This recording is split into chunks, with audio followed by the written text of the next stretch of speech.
Okay, hi, long time no see. I wasn't expecting to upload on main for a long time, or maybe ever, but I'm just way too proud of getting this wrong. So like, I got a sub 10 and 116, and I didn't even put that on main, so, but we'll get to that in a bit.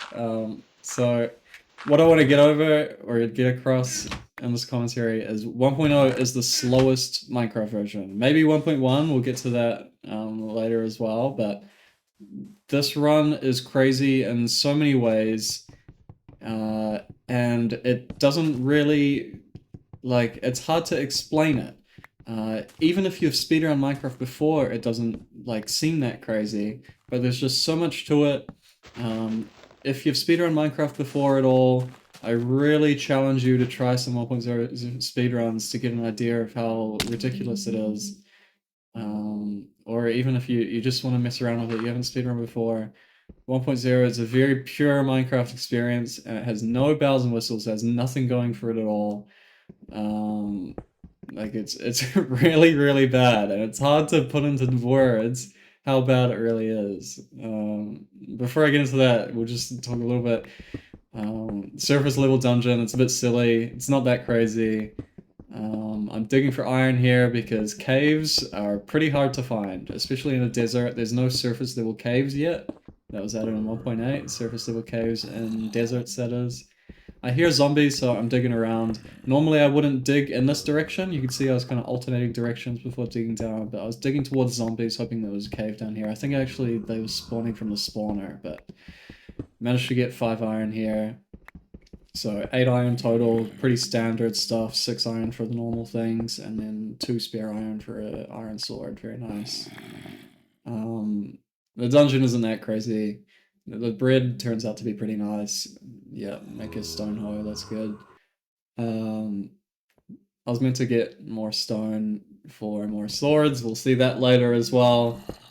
Something else I want to talk about is the routing of 1.0 as well, of course. But anyway, let's get back to it. The rest of this overworld routing will be pretty normal. I guess just one thing to quickly run off is there's one benefit of 1.0, 1, and 2 is that there's no it's an upside and a downside. Block breaking delays are different in these versions. So you'll see when I break leaves, I have to click one single time for every single leaf. In newer versions, you can just hold down left click. In these versions, there's always a delay.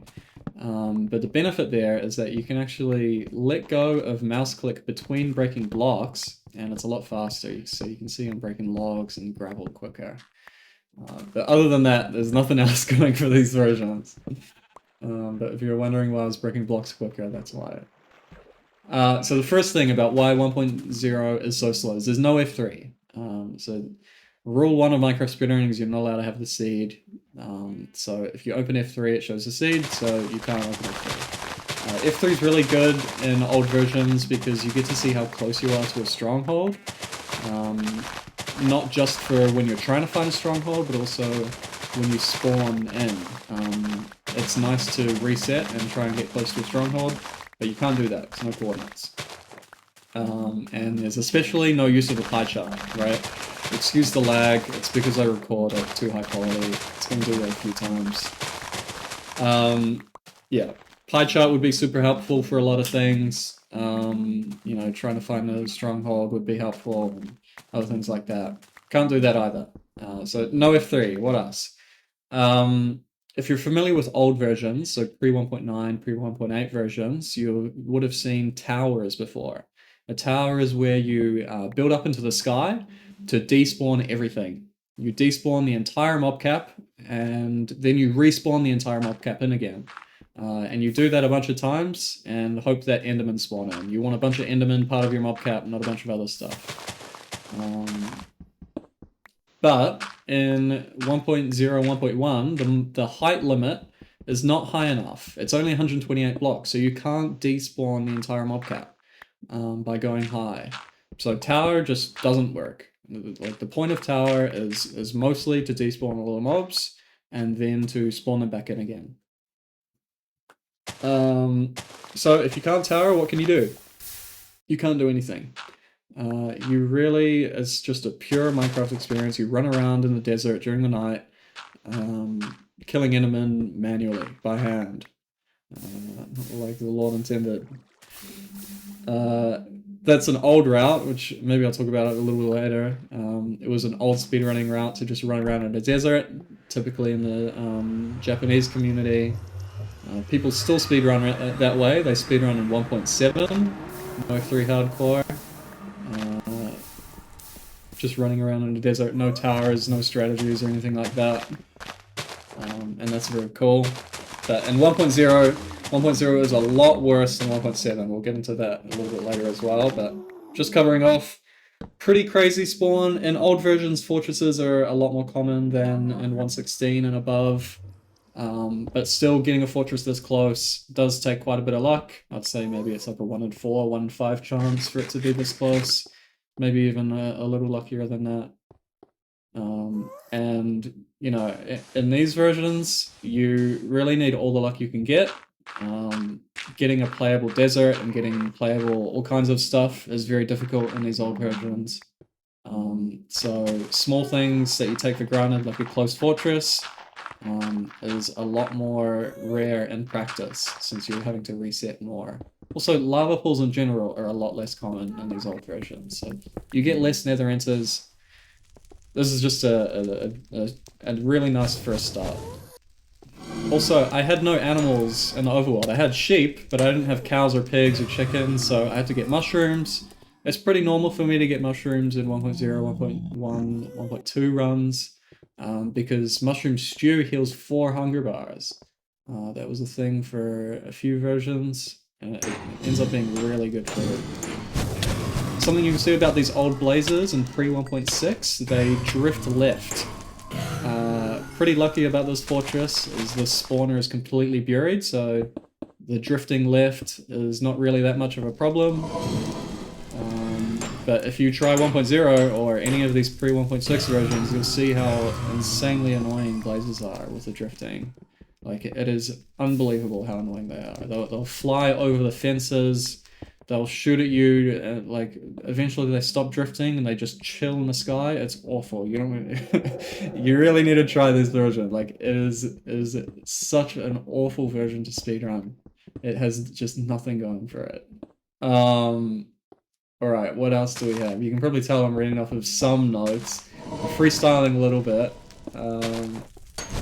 So tower, we can't despawn all the mobs, but even if you did make a tower, right? If you despawn all the mobs some other way, maybe go into the void or things like that.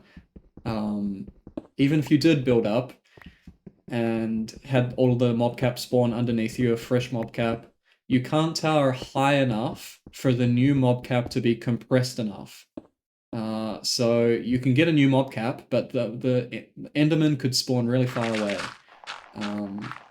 Which tower just is really, like, there's just no way you can come at it. Tower is just really bad.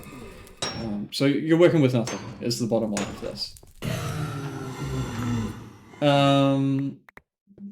So hunting is the name of just running around in the desert. You run around in a desert because it has best visibility. It's easy to see Endermen against the sand, and it's typically a lot flatter as well. There's another benefit. Also, maybe tall grass apparently could cancel mob spawns. I've never tested it, but apparently that's the case. What else is slow in these old versions? So there's no inventory mechanics at all. Here you can see a blaze drifting left. You can kind of see he just flew over the fences. That is not happening in new versions at all. Yeah, so there's no inventory mechanics. You would have seen that I'm just clicking all the items around in my inventory. You can't shift click into furnaces or anything. There's no hotkeying, dragging. You have to double tap W to sprint. There's no sprint key until 1.7. I talked about breaking leaves is really slow. There's no trading with villagers, no blacksmith chests in 1.0. Farms don't have potatoes or carrots. There's no desert temples, jungle temples. Boats are slow, swimming is slow. Pigs can drop 0 pork. Animals run really quickly, even like when you light them on fire. There's no water bucket clutching. There's no horses. Like, you name it, there's nothing. There's really, you're working with nothing when you play 1.0, 1.1. So it is tough work to get anything going at all. Especially when you include how annoying the blazes are. Like seriously, blazes pre 1.6 is unbelievably annoying. So, what's going on? Why am I at spawn? Tower doesn't work, right? I just spent all that time talking about how tower doesn't work, so why are we at spawn? 1.0, 1.1, and 1.2, if you sleep in a bed to set your spawn, you can't get out of the bed. So you skip the entire night. So there's no, you can't use a bed. Bedding is just not a concept, because you can't skip a night. That'd be too much time lost. But there's no spawn displacement. You always spawn on the exact same coordinate every single time. So in 1.2, where the height limit is higher, you can tower like normal. But you have to do it at spawn. But you can see I'm doing a spawn tower in 1.0 with a low height limit. So I've been trying to get sub 30 in 1.0 and kind of 1.1 as well, but I think 1.0 has more swag. I've been messing around with routes. There's an old route that's actually super esoteric. I shouldn't say old route because I think the video had like 20 views when I found it. Unlisted from 2021 from Sharkyman20 called Rewat. It's an upside down tower basically where you warp into the void, and by warping into the void you're able to despawn all of the mobs that way. Rather than building up super high, you can just go super low to despawn everything. Despawning happens when you're 128 blocks from a mob. It'll instantly despawn. So that's what I'm getting at there. Just quickly before I rattle on further, you can see I built a tower. I put some items in the chest. You're actually like, I think you're like, I came up with this route. It really feels like it should be best to do like 2 or 3 respawns. I only have 1 respawn up there, so this is a really bad example of this route. Like, I'm going to be talking about this route, but it's a really bad example. I'm going to be trying to get a better, like, example of this route in 1.1. This route, I mean, this run is a bad example of it, but it still kind of works. You get the idea of it, at least. Stay tuned, I guess, for 1.1 route. Or run of it, sorry. Obviously, I wasn't planning on getting sub 30 this quickly. I'm still working on this route. So, you know, there's some leeway that you have to give me about how it's not going that well, or I messed it up because I'm not really used to it yet. I'm still working on it. So the route, I've called it Palinrectambulation route, or PRA route, or PRA hunting. It's meant to sound stupid because it is. It's a play on the word circumambulation, if you've heard that before, which just means running around something in a circle. Palinrectambulation, I just combined palin, like palindrome, which means repeating or recurring. Rect means straight, and ambulation just means moving. So it just means running in straight line on repeat. So the idea is, as you can see, we're going to die here and respawn at the top of the tower. And it's far away enough that I've despawned all of the mobs in the desert. All of the mobs that were in that desert that I ran into, they're all despawned. So when I run into this desert, you'll see there's a whole new fresh mob cap here. I get 3 Endermen, spoiler alert, just here as a result of this. Because one of the biggest problems with hunting is that you're not constantly getting new mob caps when you're running through a desert. Even if you had an endless desert where you're running endlessly, you're slowly despawning all the stuff behind you, right? You can only despawn mobs as quickly as you can sprint. So a really good way to move really quickly is by dying and respawning. You can obviously teleport hundreds of blocks in seconds. So the idea is that you despawn your entire mob cap by dying very far away, but you have to run there first. So it's an improvement on hunting. Hunting is definitely the most ancient Minecraft speedrunning technique, and this is an optimization to it, which I think is pretty cool. Yeah, I've the route is obviously pretty bad when you compare it to anything else. When you compare it to tower or trading with villagers or anything, but obviously we don't have that, right? We don't have these kinds of modern conveniences. Country girls make do.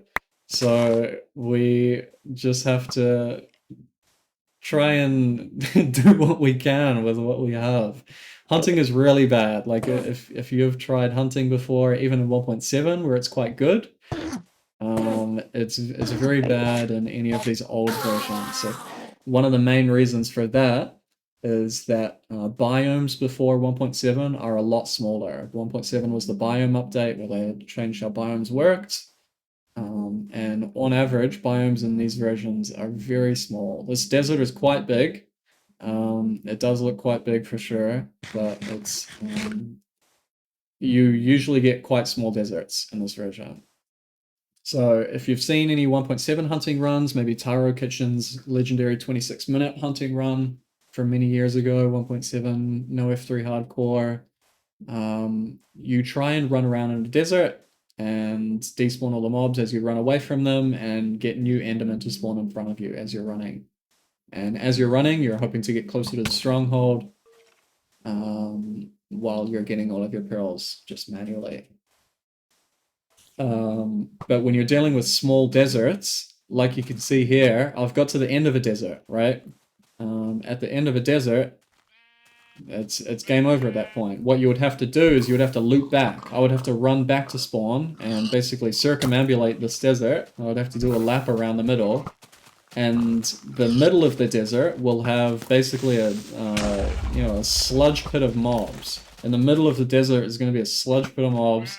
They're not going to despawn because I'm too close to them, but I can't get away from them because I'm having to do laps around the desert, right?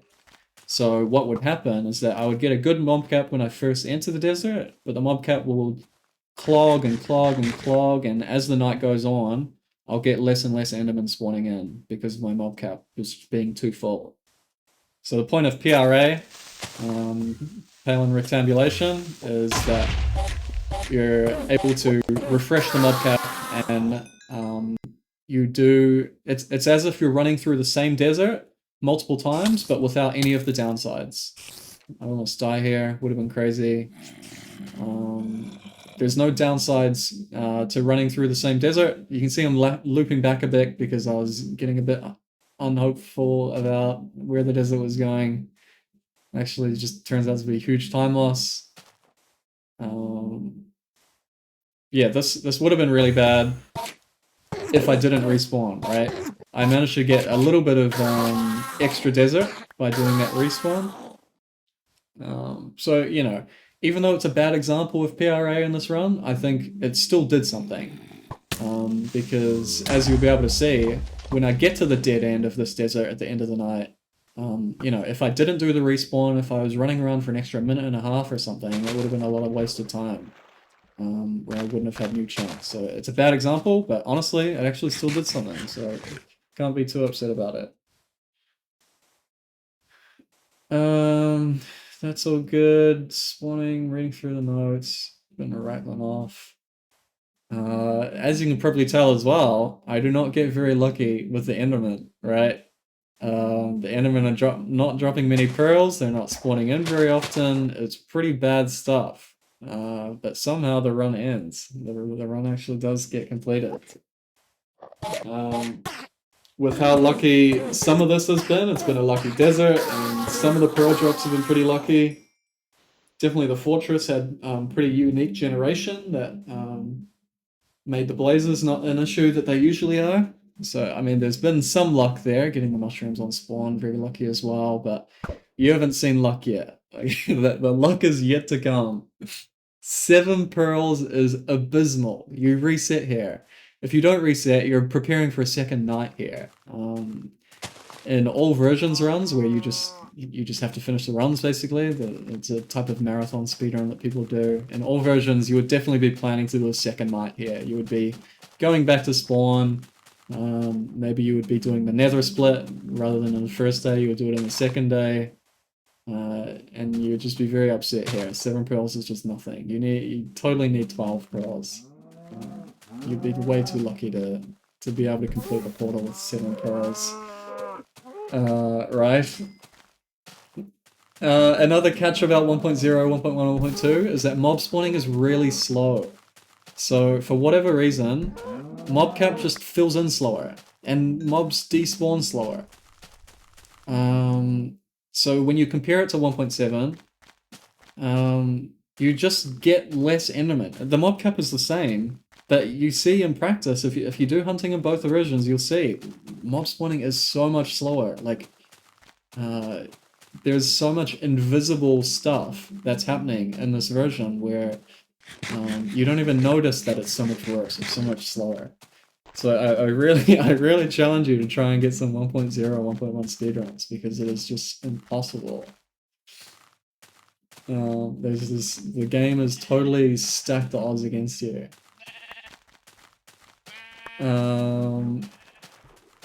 I've thrown one eye so far. Getting plenty of sheep. You can see I haven't got any chickens as well. If you're familiar with pre 1.9 end fights, the dragon charges at you. You need to shoot the dragon and shoot the crystals in order to get it to charge you more. But without arrows, you're boned, right? Like arrowless end fights. If you've ever done a pre 1.9 end fight without arrows, that's pretty tough. I'm looking for chickens here. It's like, okay, man, I guess this run's just not gonna go anywhere. I've got 7 pearls, I've got no chickens, I've got no bitches. Like, this shit, it's just over for me, right? Like, this is the most dead-end run ever. But it doesn't get any worse than this. 7 pearls is nothing. The chance of a 5-eye is, I think, a 1 in 200 chance. Chance of a 4-eye is 1 in 40. Chance of a 3-eye is 1 in 9. So, I mean, the odds are stacked against me. I have to get pearls, or it's just impossible. Like, even if I do get to enter the end, I'm just not. I don't have arrows. Like, it's just not going anywhere. It's never been such a dead end run. Another invisible thing that happened in pre 1.6. The Euclidean distance formula used to find the nearest stronghold to the player is totally bugged. It incorporates the Y into the formula where it shouldn't, the player's Y coordinate. And what ends up happening is that rather than the eye pointing to the closest stronghold, it can actually point to a further stronghold. Like even hundreds or even 1,000 blocks away from you. Like further than a closer stronghold. So there's invisible luck like that happened. Like I was lucky enough to win. It's basically a 50-50 chance if you're going to get a closer stronghold or just some faraway stronghold that just decides that it's going to generate or have the eyes point to it instead. So much luck has already happened. And I'm sure I've missed some things as well. It's just crazy. But like, part of this as well is this is Minecraft speedrunning. The odds are always stacked against you, and you have to play for that. Like, if I was gonna give up, then I would have given up already, right? But you have to play for this shit. You have to, like, just hope. You have to hope that things are gonna go well. And you have to play for that. You can't hedge. Like, I'm killing the skeleton. I could have ran past the skeleton, but I'm like, well, dude, if I get these 2 extra pearls, I'm gonna need some arrows, right? Like, I'm playing for 1% odds at this point, but you have to. This is what you have to do. Like, as lucky as this is, you have to put yourself in this position. This is some life advice shit. Like, you need to allow for the possibility of these unbelievable things to happen to you. Otherwise, they're not gonna happen. And the stronghold's looking chopped. The other thing, like, I wasn't nervous. I think getting a sub 30 in 1.0 and 1.1 is one of the craziest things you could do in Minecraft speedrunning. Again, it's just so unlikely to get. I wasn't nervous, even though this is easy sub 30 pace, because the odds are way too against me. I've been running in strongholds plenty of times, trying to look for pearls, and you just don't get them. Like, getting pearls in stronghold chests is very rare. Especially getting 2 pearls, so I've got no nerves at this point, despite how good the pace is, because it's just not gonna happen. You're just not gonna get lucky enough. And bang! 2 pearls in 1 beautiful chest. Like, I've had this maybe twice ever. I don't even know if twice. That's probably the second time I've ever had that. 2 pearls in 1 stronghold chest. Like, this is so unlikely. Let's get the bow. We've got 4 arrows and a dream. There's just... Even though I've crossed all of these RNG marks already, right? the end fight is a whole different beast. If you haven't done pre-109 fits or you haven't seen them enough, it is insanely lucky just to complete one. You really take for granted 116, you can always kill the dragon because eventually it's going to purge, right? But you're not guaranteed these charges. It's a 1 in 4 chance at the end of every pass that it's going to charge you. That's why you need the arrows. Every time you hit the dragon, it ends its path, and you get another dice roll at a charge. So 3 charges, just completely raw so far. Unbelievable luck already. Another thing. Pre 1.3, beds suck. Something about the dragon or something about the beds. Beds do way less damage. I've got 2 pretty fucking good beds already, and that's mostly because I've played 1.0, 1.1 so much, and 1.2, is that I kind of have a better sense for how bad the beds are. That was a decent bed as well, but it's nothing compared to like any of the newer pre-19ends. And the charges, look at them, they're beautiful. Like, this arrowless, and with bad beds, you need so many more charges. Like in 1.7, you could be done in 4 beds. Getting a 4-bed infight in this is so unlikely. So getting this lucky over and over and over, bang! Like, and I didn't fuck anything up, man. I was so nervous. I was more nervous in this than any 116 run. All of the 116, like, sub 10, sub 9 paces I had, I choked all of them to, like, failing the 0 because I was too nervous. But dude, mortally, if I failed this, it would have been bad, dude. I would have had to check into a hospital. Like, I would have been a serious threat, like, to myself. Because this run is so insanely unlikely. Like, getting a sub 30 would take a lot of luck if you were to get it the normal way, right? If you were gonna get 12 pearls in a night, that takes a lot of luck. For all the Endermen to spawn in a small desert, with all of the spawning things I talked about, all the luck towards that, and the chance of getting the pearls from all of the Endermen as well, right? Because you need more Endermen than the pearls you actually need, because they only have a 50% drop rate. Even if you were going to do that, you still need the fortress.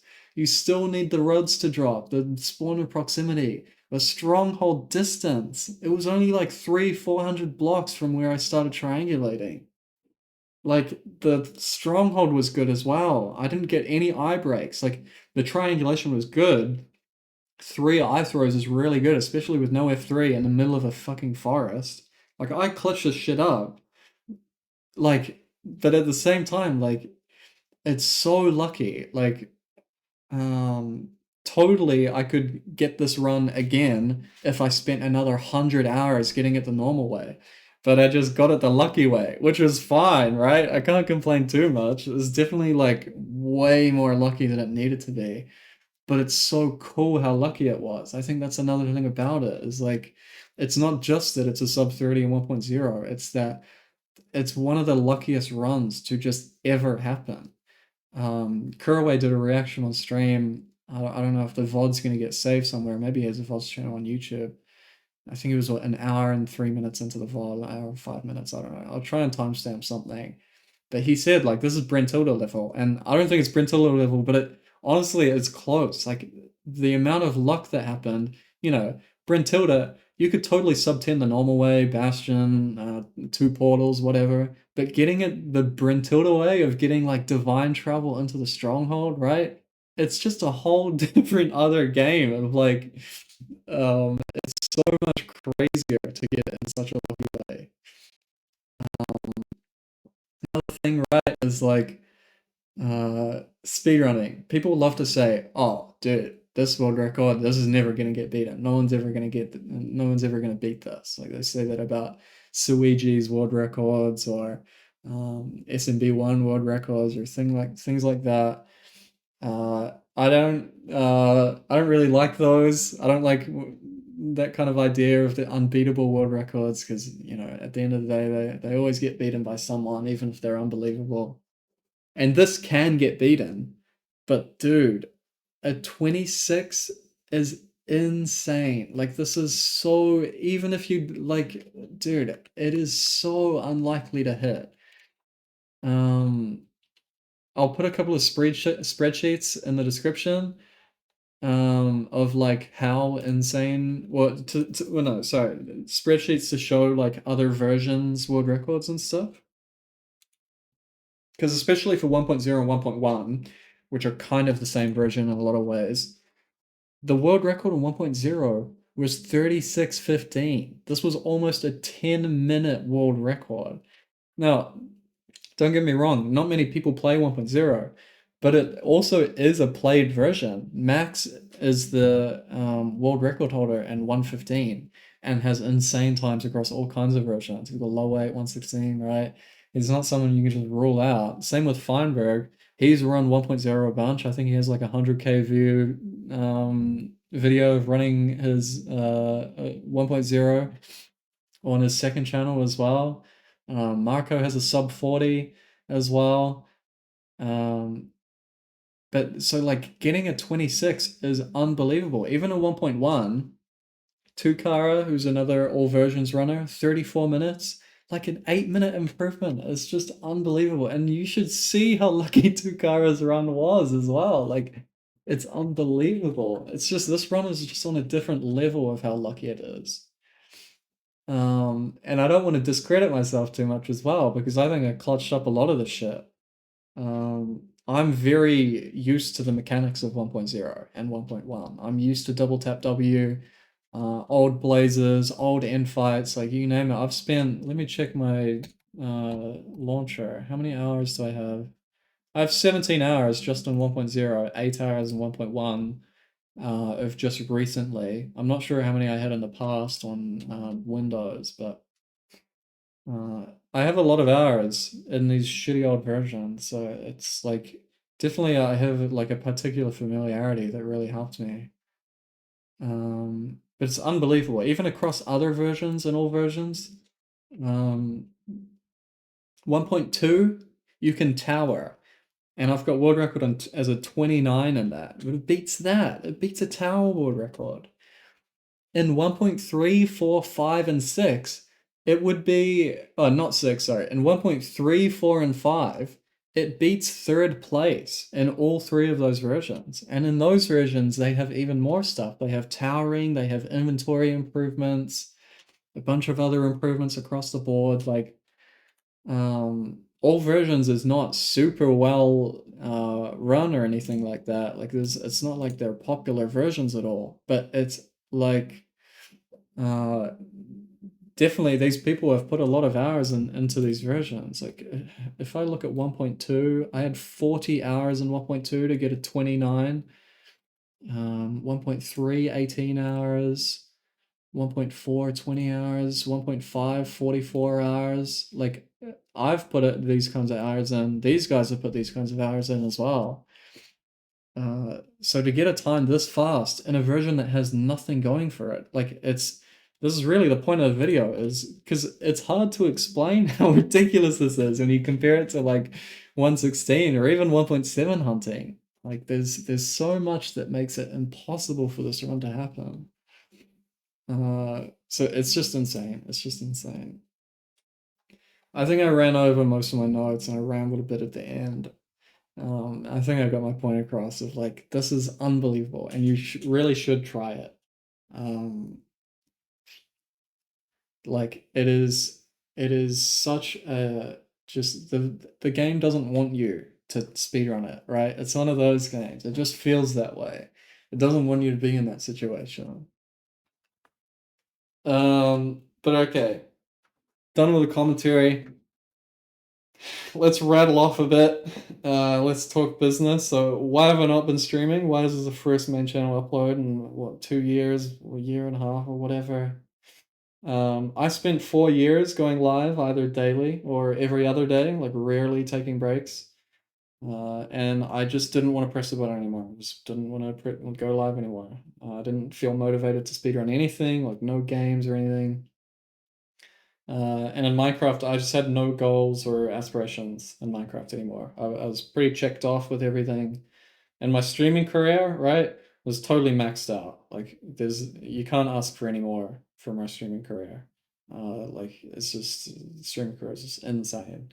I'd already peaked so many times in Minecraft and in streaming that getting another peak just it wasn't really interesting to me anymore. Like even if I wanted to go for something, it's Alexander whipped, right?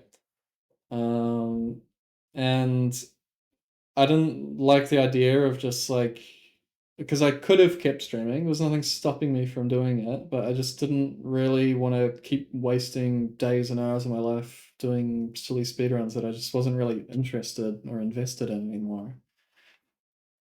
Um, a lot of people apparently don't know that I have been working for 9 years straight now. So I was throughout my whole streaming career, I was fully employed, full-time employed.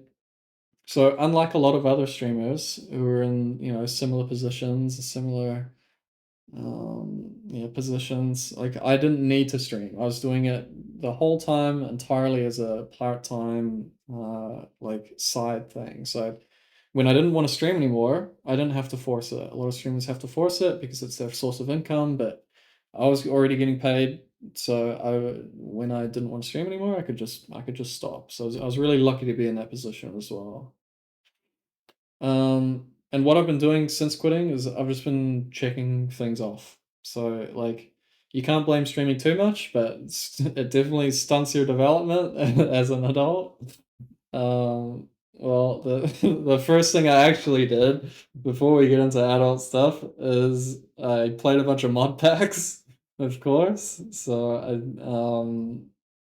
there's a bunch of mod packs that I couldn't really play as a kid, and couldn't play while streaming because I was too busy. Because I had a bad laptop when growing up. I didn't have a PC or anything, so I got through Ticket. I got through Mindcrack Pack 1.4.6 or 7, I think it is. I actually picked up GregTech New Horizons as well, if you're familiar with that. It's a pretty popular mod pack nowadays. And I got into IV, which is pretty good after many, many attempts or different worlds of messing up my whole infrastructure. But I got into EV/IV infrastructure like revamp. I was getting into like a new fuel thing. I can't remember exactly what the deal was. All the DTs and everything. And it was just way too much, so I bailed out of that. But I got the ATM star and ATM 10 as well. That was pretty cool. Um, yeah, then I finally started to like get out of that, all of the brain rot. So I started to cook again. I had a fast food diet habit for a few years, mostly because of streaming. So I've been cooking every meal, including breakfasts. I've started reading. I bought an e-reader.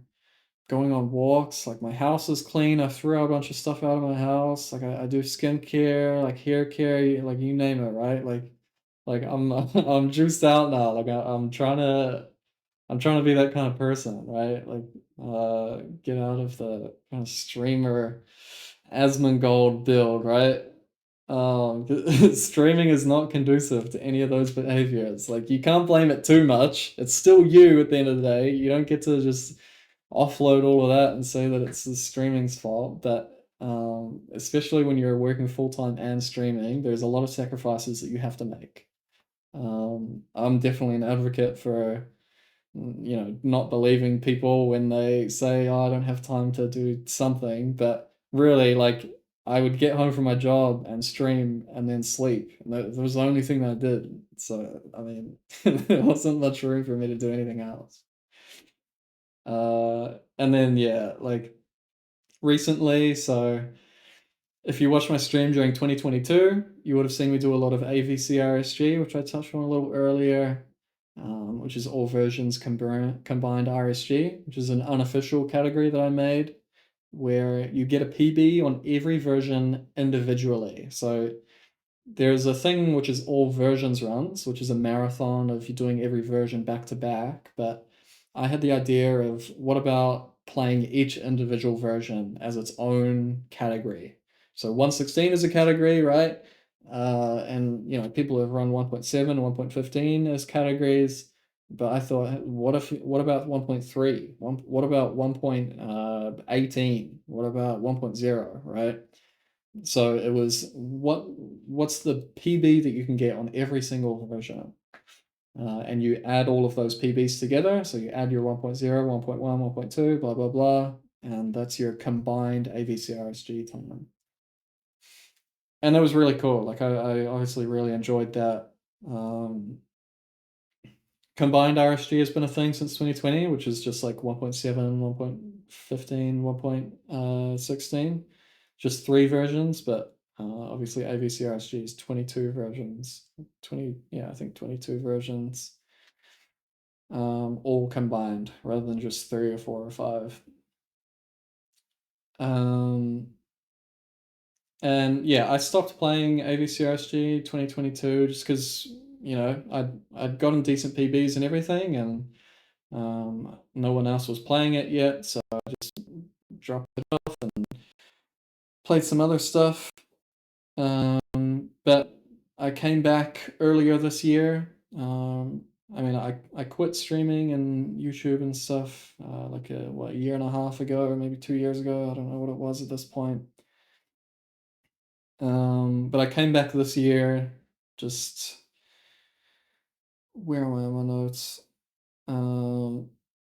Yeah, I don't know. I picked the game up just because I had spare time and I needed something to do. Like I was kind of I had finally adopted all these good habits and stuff, and um I had spare time again, and like I had interest again. I mean, that's another thing, right? Is I just didn't have interest back then, but I picked up a little bit of interest.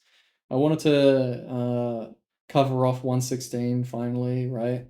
Get that 116 sub 10 out of the way that I was trying to get for years. So I did that. It took me a couple of months or something. And then I checked on AVCRSG to see if anyone had been playing it since I quit, and quite a few people had played it, like several people. There's a few people, Max, who currently has the record, which I think I'm going to beat soon.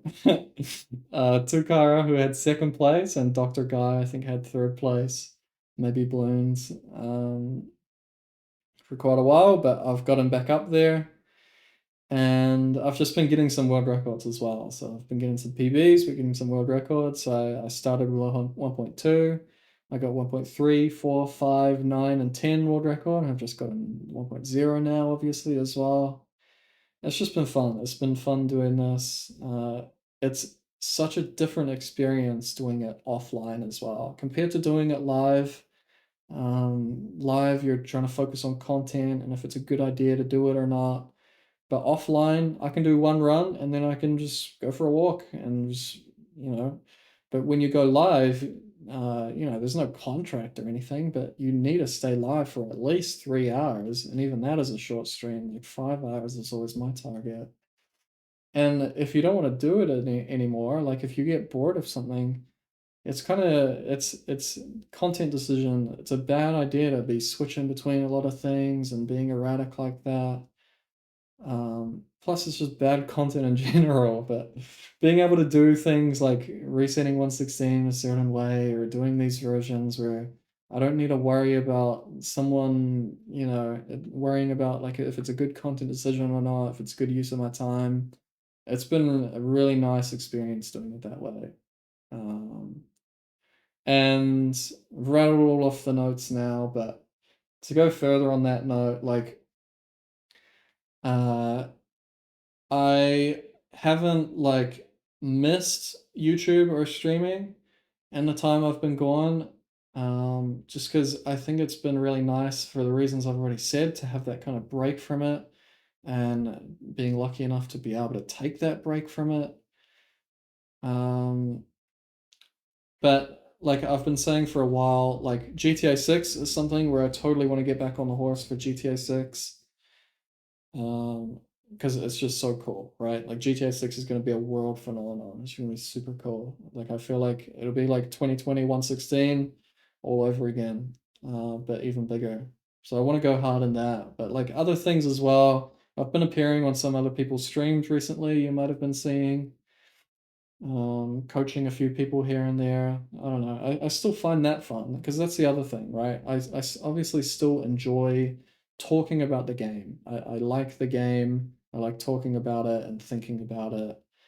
It's just streaming and YouTube, at least the way that I was going about it. It was just something that I totally was not interested in anymore. But I'd like to make, history videos or commentary videos. I'd like to, pull up a stream now and then, maybe for an event or something. Um, but it's hard to make that leap again, like coming out of retirement or something. And also just trying to make the decision of whether or not that's a good idea is all very difficult. But, you know, it's such a cool thing to be able to do any of that stuff at all. And it's such a crazy thing to give it up like I did. But it seems like I'd be able to pick it back up, and definitely, like, I have a way better mindset and motivation and, like, just energy in general. My energy levels are just so much better than they used to be. And my ability to, like, think about things is just so much better, since just getting healthier in, like, every other way. Like, totally my health was bad back then. So yeah, like I want to get back into it. We'll see about it. But there's been a very big rant. Hope you enjoyed the run as much as I did. I'll link some stuff in the description, spreadsheets, the 116, sub 10. Kuraway's reaction I think is really good. I'll try and link that. But I'll see you later. Maybe soon, maybe later.